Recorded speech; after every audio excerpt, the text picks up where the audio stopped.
내가 보매 보좌에 앉으신 이의 오른손에 두루마리가 있으니 안팎으로 썼고 7인으로 봉하였더라.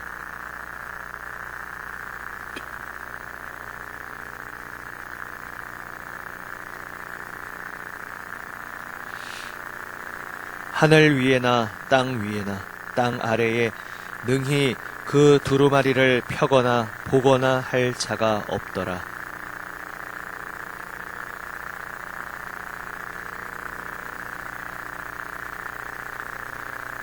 장로 중에 한 사람이 내게 말하되 울지 말라. 유대 지파의 사자 다윗의 뿌리가 이겼으니 그 두루마리와 그 7인을 떼시리라 하더라.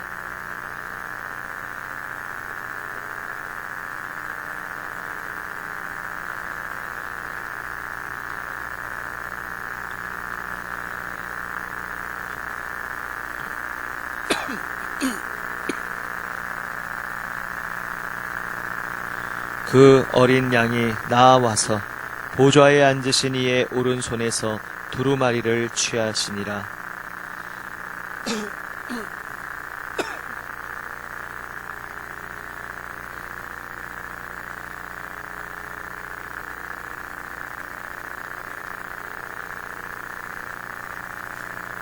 그들이 새 노래를 불러 이르되 두루마리를 가지시고 그 인봉을 떼기에 합당하시도다.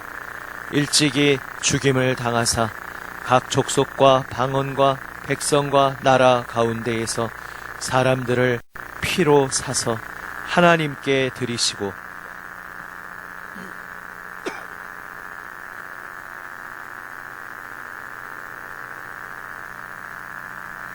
내가 또 보고 들음에 보좌와 생물들과 장로들을 둘러선 많은 천사의 음성이 있으니 그 수가 만만이요 천천이라.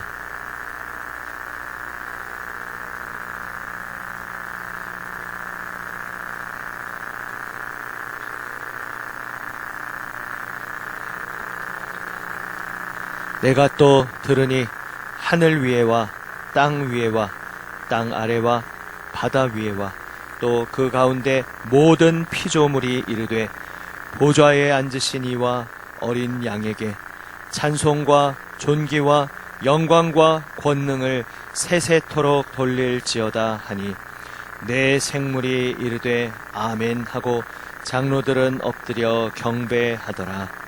아멘. 어제 4장에 이어서 오늘 5장에 이르기까지 하늘에서 그 천상에서 이루어지는 예배의 모습을 보게 됩니다. 4장에서 함께 보셨듯이 예배의 중심에는 영광의 보좌에 앉으신 하나님이 계십니다. 그러나 기독교 신앙의 독특한 점은 여기에서 그 모든 것이 끝나지 않습니다. 그 예배의 중심에 또한 누가 계십니까? 일찍이 죽임을 당한 것처럼 보이는 어린 양이 서 계십니다. 요한계시록은 기본적으로 상징의 언어로 기록이 되어 있습니다. 상징의 언어로 기록되다 보니까 그저 무언가 신비하게만 느껴지고 그래서 요한계시록에 대해서 여러 가지 오해나 선입견도 많이 있습니다. 하지만 그 모든 신비의 언어, 상징적인 언어들은 어떤 실체를 나타내되 아는 자만 알 수 있도록 모르는 자는 알지 못하게 감추어져 있고 아는 자는 내용을 아는 자는 그것이 무엇인지 알 수 있도록 그러한 언어를 사용하고 있습니다. 오늘 5장에서 그것이 가장 확실하게 드러납니다. 얼핏 그 묘사하고 있는 형상만 보면 기이한 형상처럼 보입니다. 한 어린 양이 서 있는데 일찍이 죽었던 것 같다. 그리고 그 7 눈이 있고 7 영이 있다. 그냥 형상만 상상하면 이게 무슨 모양인지 뭘 나타내는 건지 일반 사람들은 알 수가 없습니다. 기독교를 박해하고 있던 로마 제국이나 그러한 사람들도 알 수가 없습니다. 하지만 이 묵시의 언어 속에 이미 예수 그리스도를 믿고 그분께 생명을 바쳐 그분을 예배하고 있는 이들은 이 묘사를 보면 이것이 무엇을 말하고 있는지 분명히 알 수 있습니다. 일찍이 죽임을 당한 것 같은 어린 양, 유대 지파의 사자이며 다윗의 뿌리 인분은 바로 예수 그리스도를 나타내는 말입니다. 그래서 요한계시록의 중심에는 예수 그리스도께서 계십니다. 요한계시록은 그저 무언가 알 수 없는 어떤 미래에 대한 기괴하고 무슨 공포스러운 이상한 이야기들을 기록하고 있는 책이 아니라 예수 그리스도를 찬양하고 예수 그리스도께 모든 것을 바치고 예수 그리스도께 우리의 눈에 시선에 초점을 맞추게 하는 그러한 책입니다. 오늘 이제 그 예배의 현장에서 보좌에 앉으신 하나님, 그 영광의 하나님 손에 두루마리가 있음을 보게 됩니다. 안팎으로 썼습니다. 무언가 빼곡하게 그 내용이 채워져 있다는 것입니다. 7인으로 봉하였습니다. 다시 말해서 완전수 7, 완전하게 봉해져 있어서 아무나 함부로 열지도 못하고 열 수도 없는 그러한 비밀의 두루마리가 영광의 하나님 손에 들려져 있었습니다. 그리고 이제 그것을 펼쳐야 합니다. 그것이 펼쳐지는 것이 이제 6장부터 전개가 됩니다. 이 두루마리가 무엇을 의미합니까? 지금 영광의 보좌에 앉으신 하나님께서 이 역사의 모든 하나님 거스르는 악을 심판하시고 이제 하늘과 땅을 새롭게 하시어서 하나님께서 온 땅을 새롭게 창조하시는 하나님의 일을 하시고자 하시는 것입니다. 그 하나님께서 펼치실 그 모든 일들, 하나님의 모든 역사를 주관하시는 계획들이 기록되어 있는 것이 이 두루마리였습니다. 그런데 이 5장에서 중요하게 나타나는 것은 그 두루마리는 하나님의 절대적 권한에 있고 하나님의 모든 계획이 적혀져 있는데 하나님 그분 외에 누군가 그 두루마리를 펴야 할 자가 있다는 사실입니다. 하나님은 역사의 주관자이십니다.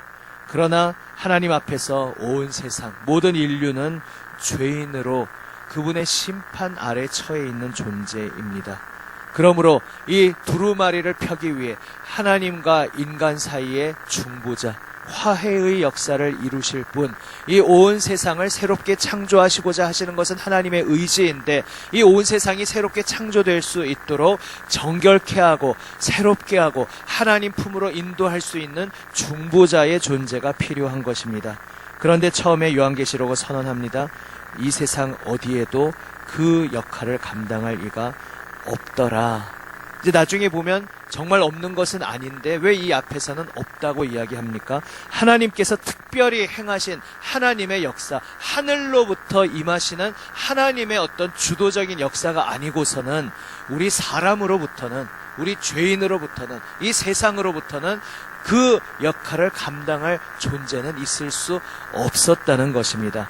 여기에서 모든 종교와 어떠한 신앙은 인간으로부터 나오는 것이 아님을 보게 됩니다. 사람이 아무리 종교심이 특심하고 신앙으로 무언가 신을 추구한다 할지라도 그것이 우리의 구원을 보장해 줄 수 없습니다. 하나님께서 이 세상을 심판하시고 세상을 구원하시고 세상을 새롭게 하실 그 역사를 이루기 위해 이 세상에서는 결코 배출할 수 없는 분, 그러나 하늘로부터 선물로 주시는 어떤 존재가 임하시어야 그분을 통해 이 하나님의 심판의 역사, 또한 모든 것을 새롭게 하시는 하나님의 구원의 역사가 일어난다는 것입니다.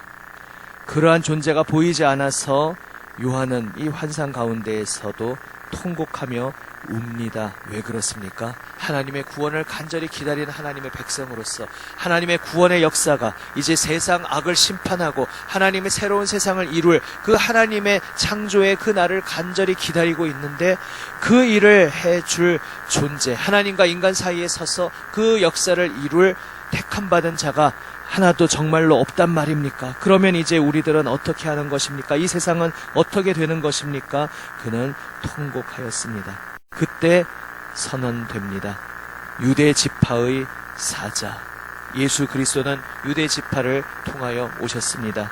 또한 다윗의 뿌리, 일찍의 메시아는 다윗의 자손이라는 말로 흔히 표현되었지만 여기서는 다윗의 뿌리, 그 다윗도 인간이고 결국은 인간 다윗의 후손이라는 형태로 오지만 그 인간 다윗을 뛰어넘는 존재, 그 다윗조차도 그분에게서 나오는 다윗의 뿌리가 되시는 한 존재가 이제 나타나셨으니 그분이 능히 이 두루마리의 7인을 떼시고 하나님의 구원 계획의 역사, 하나님의 그 심판과 이 역사를 주관하시는 하나님의 모든 일을 그분을 통해서 이루실 것이다 말씀하고 계신 것입니다. 바로 이 분이 우리가 믿고 섬기는 우리 주님 예수 그리스도이신 것입니다.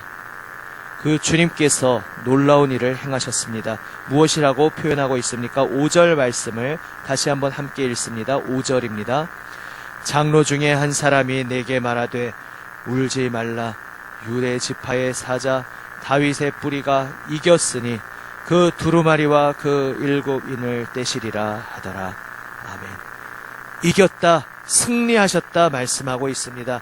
여기서 이겼다라는 말에 이 원문의 시제를 보면 한 번 행하고서 그 한 번 행동한 행함이 영원토록 그 효력이 계속해서 유효하다, 이러한 의미를 나타내는 시제로 기록되어 있습니다.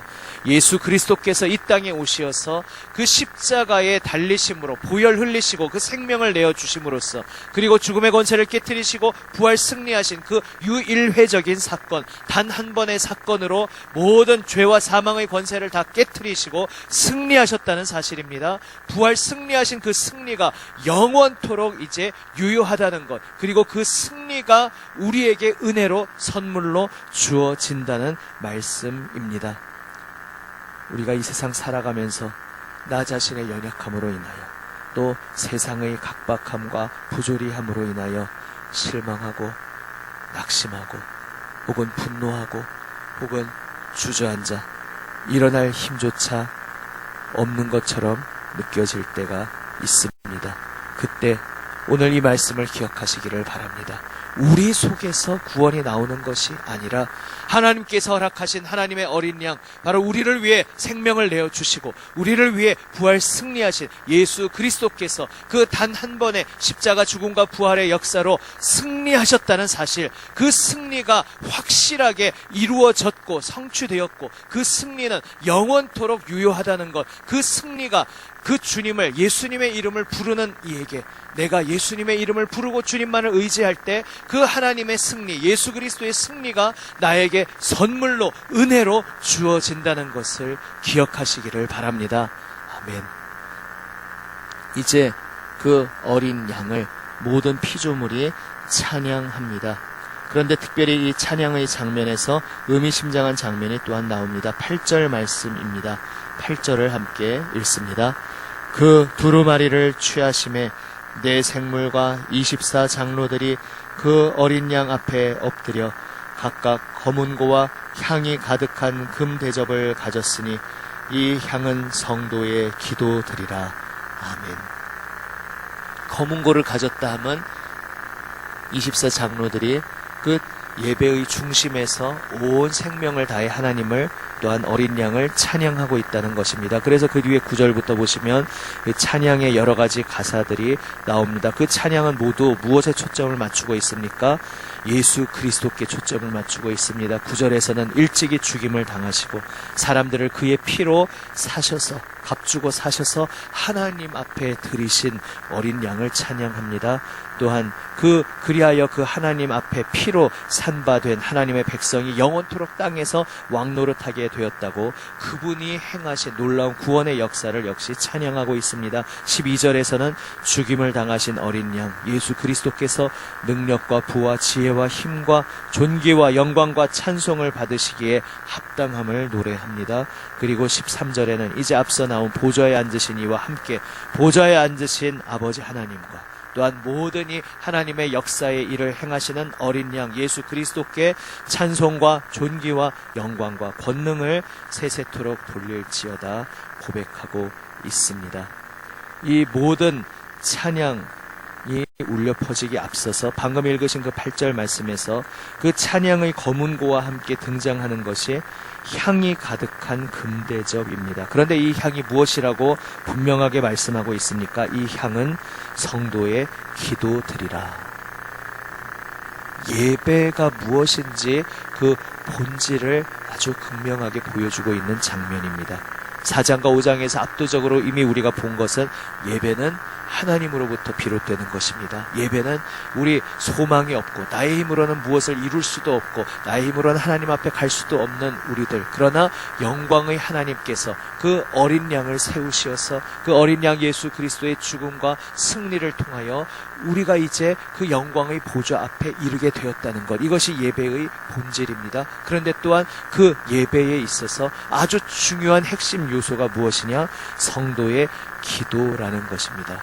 출애굽기에서도 하나님께서 이제 예수 그리스도의 신약의 십자가 승리를 미리 예표하고 예고편이었던 것이죠. 그 출애굽 구원에서 어떻게 묘사하고 있습니까? 그 고통 가운데 있는 그 이스라엘 백성이 하나님 앞에서 부르짖었다. 그랬더니 하나님께서 그 소리를 들으셨다 말씀하면서 이제 하나님께서 주도권을 가지시고 그 이스라엘 구원의 역사를 이루실 텐데, 그리고 그 후에 보면은 사실 사람들은 아직 그 구원을 받기에 어떤 아무 자격도 없는 자였고 광야에서 계속해서 끊임없이 불순종과 불신의 모습을 보이는 그러한 연약한 이들임이 뒤에 드러나는데, 그럼에도 불구하고 출애굽기는 무엇을 선언합니까? 하나님께서 주도적으로 하나님만이 오직 자격이 있으시고 오직 하나님이 거저주시는 선물로 그 구원을 이루시는데, 그 구원의 시작점에 그 연약하지만 그 하나님이 사랑하시고 주목하시는 그 백성들, 그들의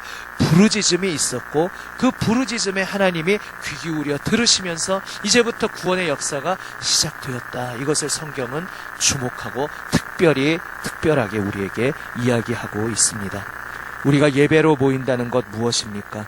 이 각박한 이 현실 사회 속에서 하나님이 없다고 주장하고 하나님 없는 듯이 살아가는 이 어둠의 세상 속에서, 그러나 그렇지 않습니다. 하나님께서 영광의 보좌에 앉아 계시며 그분이 어린 양의 죽임을 통하여 온 세상을 새롭게 하는 길을 열어놓으셨으며, 이 세상 역사를 주관하시는 분은 그 두루마리를 떼실 수 있는 유일한 자격을 가지신 예수 그리스도, 그분의 손에 달려 있습니다. 우리는 그래서 오늘도 주님 영광의 보좌 앞에 그 은혜의 보혈을 의지하여 나와 하나님을 찬양합니다. 예수 그리스도를 찬양합니다. 우리는 고백하면서 지금 이 땅에서 하나님을 부인하고 하나님을 의지하지 않는 이 세상 속에서 주여 도와주시옵소서. 주여 저희는 주님만을 바라봅니다. 주여 우리 자신조차도 연약하고 하나님 앞에 부끄러운 것밖에 없지만 주여 우리의 부끄러운 연약함을 돌아보아 주시고 긍휼을 베풀어 주옵소서. 주여 이 죄인을 긍휼히 여겨주시고 그 예수 그리스도 보혈의 은혜로 저를 덮어 주시옵소서. 그 보혈의 은혜로 저를 새롭게 하여 주옵소서.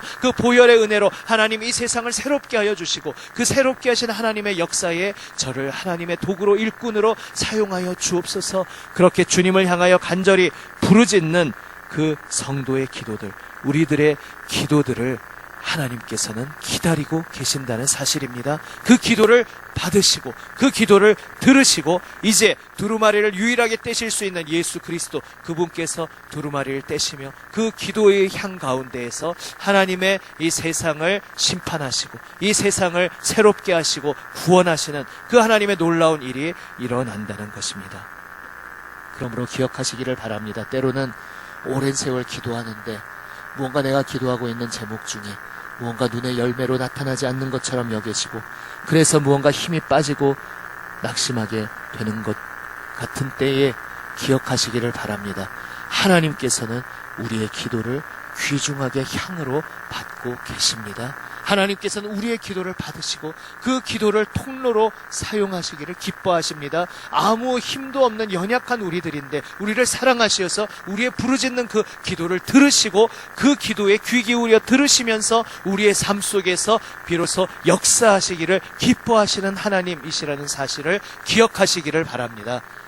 그래서 오늘도 우리는 소망 중에 기도할 수 있습니다. 아무것도 아닌 것 같은 세상식으로 말하면 정말 아무 효력도 없고 쓸데없는 짓같이 보이는 그 연약한 기도의 자리지만 그 자리는 결코 쓸데없지 않습니다. 그 향은 하나님 앞에 상달되고 있습니다. 우리 기도를 통해 하나님께서 오늘 우리의 삶 속에서 이 역사 속에서 새 일을 여전히 행하고 계십니다. 십자가의 보혈의 은혜는 오직 그리스도께서 이루셨는데 그 십자가 보혈의 은혜가 온 세상 곳곳으로 퍼져가고 넓혀지고 스며들어가는 바로 그 통로로 우리 성도들의 기도를 취하고 계시다는 사실을 기억하시면서 오늘도 소망 중에 든든함으로, 담대함으로, 감사함으로 주님 앞에 간절히 나아가 부르짖고 그 기도의 향을 주님 앞에 올려드리는 저와 여러분 우리 모두가 되시기를 우리 주님의 이름으로 축원합니다. 아멘. 기도하시겠습니다. 한번 함께 통성으로 기도합니다. 오늘 말씀에 응답하는 기도로 주님 앞에 간절히 기도하면서 오늘 이 말씀 속에서 나에게 주시는 음성에 응답하면서 내가 감사의 고백이 나온다면 감사로, 혹은 회개로, 혹은 간구, 혹은 결단과 헌신의 고백으로 주님 앞에 기도합니다. 이 말씀에 응답하는 기도 한 가지 집중하여서 주님 앞에 함께 기도하시겠습니다. 주여 3번 부르짖고 함께 기도합니다.